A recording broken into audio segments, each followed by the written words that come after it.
यह पेशेंट की CBC report है, तो इसके बारे में आप क्या जानते हो? बताओ मेरे को, बताओ कि WBC अगर कम हो जाए इसका मतलब है कि वायरल इन्फेक्शन आपको है। इसकी रेंज होती है 4 से लेके 10 तक। 4 से कम हुआ मतलब वायरल इन्फेक्शन। हाँ। रिपोर्ट के अंदर 5.49 है, इसका मतलब ठीक है, कोई दिक्कत नहीं है। लेकिन अगर 10 से भी ज़्यादा हो जाए इसका मतलब होता है बैक्टीरियल इन्फेक्शन। ठीक है, रुको रुको एक मिनट।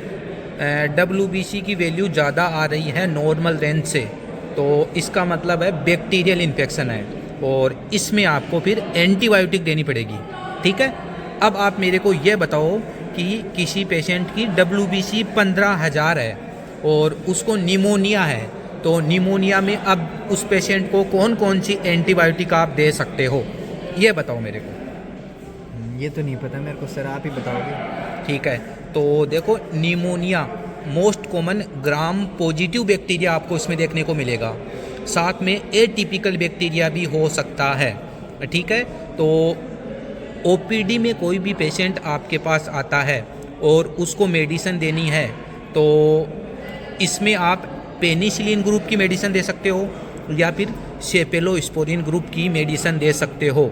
दोनों में से कोई भी एंटीबायोटिक आप दे सकते हो। साथ में एटिपिकल बैक्टीरिया के लिए एरिथ्रोमाइसिन या डॉक्सीसाइक्लिन भी इसमें ऐड कर सकते हो।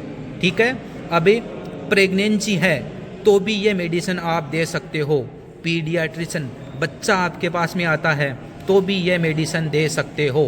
पेनिसिलिन ग्रुप की और सेफेलोस्पोरिन ग्रुप की एंटीबायोटिक प्रेगनेंसी में भी सेफ होती है। ठीक है, तो किसी पेशेंट में WBC बढ़ी हुई है और उसको निमोनिया है, तो उसको पेनिसिलिन या सेफेलोस्पोरिन ग्रुप की एंटीबायोटिक आपको देनी होती है। अब आप मेरे को इसमें बताओ HCT के बारे में, बहुत इंपॉर्टेंट है HCT, बताओ। HCT सर इनका है 36.2 और इसकी रेंज होती है 37 से 54। तो मैं बताता हूँ आपको, तो HCT सबसे इम्पोर्टेंट है डेंगू के पेशेंट में। डेंगू के पेशेंट में अपन HCT की मॉनिटरिंग करते हैं और HCT के अकॉर्डिंग ही अपन IV फ्लूइड देते हैं डेंगू के पेशेंट में 6 ml पर kg पर ओवर के अकॉर्डिंग। और अगर HCT कम हो रही है तो इसका मतलब है पेशेंट में ब्लीडिंग हो सकती है। और HCT की वैल्यू डेंगू के पेशेंट में ज़्यादा आ रही है, जो मोस्ट कॉमन आपको देखने को मिलेगी, तो इसका मतलब है पेशेंट को ज़्यादा से ज़्यादा IV फ्लूइड देना है। ओके, तो अगर ज़्यादा वैल्यू है HCT की तो आपको IV फ्लूइड देना है पेशेंट को 6 ml पर kg पर ओवर के अकॉर्डिंग। और अगर HCT की वैल्यू कम है तो इसका मतलब है पेशेंट में ब्लीडिंग हो सकती है, तो फिर आपको मॉनिटरिंग की ज़रूरत है। ओके, तो ठीक है।